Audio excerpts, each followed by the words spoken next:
આજે વિધાનસભાના સન્માન્ય ગૃહમાં તારાંકિત પ્રશ્નમાં નર્મદા જિલ્લાના જે જંગલ વિસ્તાર છે જ્યાં ખેતીવાડીની લાઈન વીજળી પહોંચી નથી શકતી ત્યાં પીએમ કુસુમ યોજના અંતર્ગત સિંચાઈ માટે જે સોલાર પંપ આપવામાં આવે છે એને લઈને ચર્ચાઓ હતી। ત્યારે માનનીય મંત્રીશ્રીને અમે જણાવ્યું કે એમાં યુએસપીસી જે યુનિવર્સલ સોલર પંપ કંટ્રોલ કે સિંચાઈના સમય સિવાયના જે ઉર્જા સોલર દ્વારા સંગ્રહ કરી શકે અને એ ઉર્જાનો ઘર વપરાશ કૃષિ અને પશુપાલનને લગતા સાધનો ચલાવી શકાય એના માટે સોલર પંપમાં યુએસપીસી લગાડવા માટેની અમે માંગ કરી છે।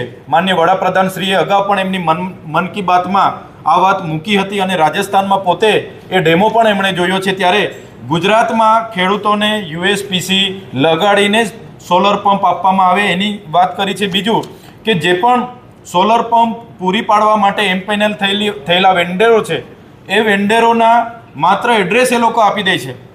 ખેડૂતને જ્યારે કોઈ સ્ટાર્ટર બગડે મોટર બગડે કે કંઈ પણ થાય એના રિપેરિંગ માટે ત્યાં કોઈ પણ જગ્યાએ સર્વિસ સ્ટેશનો હોતા નથી, જેને કારણે કંપનીમાં પંપસેટ ખેડૂત મોકલે અને પંપસેટ બનીને આવતા અઠવાડિયું કે 15 દિવસ લાગે તો એ પાક પણ સુકાઈ જતા હોય છે। આજે અમે માનનીય મંત્રીશ્રીને કીધું છે કે તાલુકા કક્ષાએ દરેક વેન્ડરનું પોતાનું સર્વિસ સ્ટેશન હોય અને જ્યારે પણ કોઈનું કંઈ બગડે છે તો ત્યાં એનું રિપેરિંગ થાય એની માંગણી અમે વિધાનસભાના ગૃહમાં કરી છે। ત્રીજું, જે પણ વેન્ડરો જેને પણ એમ્પેનલ કરવામાં આવેલા છે 2-3 એજન્સીઓ સિવાયના જે બીજી એજન્સીઓ છે જેમ કે દર્શનીલ ઇલેક્ટ્રોમેશન છે અને રોટોમક મોટર જેવી એજન્સીઓ દ્વારા ફોર્મ ભરતી વખતે પણ આજે મંત્રીએ કીધું કે 1 રૂપિયો ખેડૂતોએ આપવાનો નથી, છતાં ફોર્મ ભરતી વખતે આ દર્શનીલ ઇલેક્ટ્રોમેશન કરીને એક એજન્સી છે, એક રોટોમક કરીને છે, એ લોકો દ્વારા ફોર્મની સાથે 1000 રૂપિયા લેવામાં આવે, જ્યારે સ્ટ્રક્ચર ઊભું કરવામાં ફાઉન્ડેશન કરવામાં પણ 1500 રૂપિયા લેવામાં આવે છે એવી ફરિયાદો અમને મળી છે।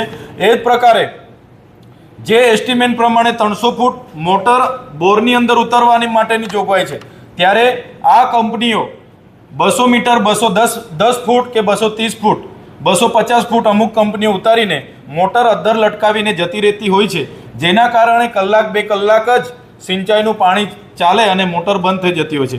ત્યારે એસ્ટિમેટ પ્રમાણે એની ક્વોલિટી જે પણ સ્પેસિફિકેશન નક્કી થયા છે એ પ્રમાણે જ તે કામ થાય એની તપાસ કરવામાં આવે એની પણ અમે આજે વિધાનસભાના સન્માન્ય ગૃહમાં માંગ કરી છે। બીજો જે મારો તારાંકિત પ્રશ્ન હતો કે નર્મદા અને છોટાઉદેપુર જિલ્લામાં જેટલા પણ પ્રાથમિક આરોગ્ય કેન્દ્ર છે, સામૂહિક આરોગ્ય કેન્દ્ર છે, જનરલ હોસ્પિટલો છે, એમાં સંવર્ગના કેટલી જગ્યાઓ ખાલી છે તો આપ જોઈ શકો છો લગભગ 30% જેટલી જગ્યાઓ તમામ વર્ગ 1, વર્ગ 2, વર્ગ 3 અને વર્ગ 4ની આજે એ વિસ્તારમાં ખાલી છે।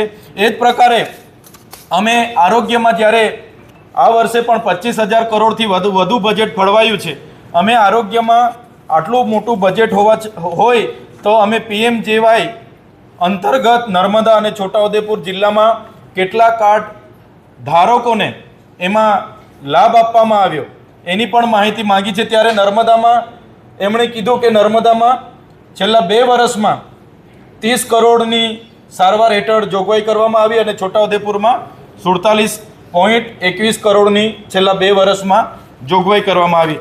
આમ નર્મદાની વસ્તી ખૂબ વધારે છે 30 કરોડ અને જે 47 કરોડની વાત થાય છે ખૂબ જ ઓછી નર્મદા જિલ્લાના લોકોને આનો લાભ થયો છે। એ જ પ્રકારે સાથીઓ, મારો જે 84 ક્રમાંકનો જે પ્રશ્ન હતો વિધાનસભાના સન્માન્ય ગૃહમાં એનો જવાબ માન્ય મંત્રીશ્રીએ જે આપ્યો છે, અમે પૂછ્યું હતું કે નર્મદા અને તાપી જિલ્લામાં સરકારી હોસ્પિટલોમાં આરોગ્ય કેન્દ્રમાં જિલ્લામાં કેટલી સબવાહિનીઓ છે। મારે દુઃખ સાથે કહેવું પડે છે કે સરકારે આ વિધાનસભામાં સ્વીકાર્યું કે એક પણ સબવાહિની નર્મદા અને તાપી જિલ્લામાં નથી। સાથીઓ, નર્મદા જિલ્લો એ સ્ટેચ્યુ ઓફ યુનિટીનો જ્યાં આવી છે, જે વિશ્વની સૌથી ઊંચી પ્રતિમા છે એ નર્મદા જિલ્લો છે, ત્યાં નર્મદા બંધ આવેલો છે, છતાં એક પણ સબવાહિની નથી।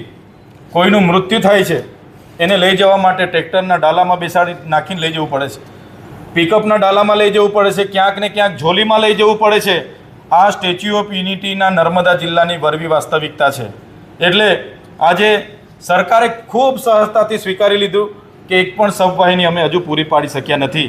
આવડું મોટું બજેટ હોવા છતાં નર્મદા અને તાપી જિલ્લા સહિતના જિલ્લાઓમાં સબવાહિની ન પૂરી પાડીને સરકારની આ મનસા, સરકારની બેદરકારી આ છતી થઈ રહી છે. ધન્યવાદ.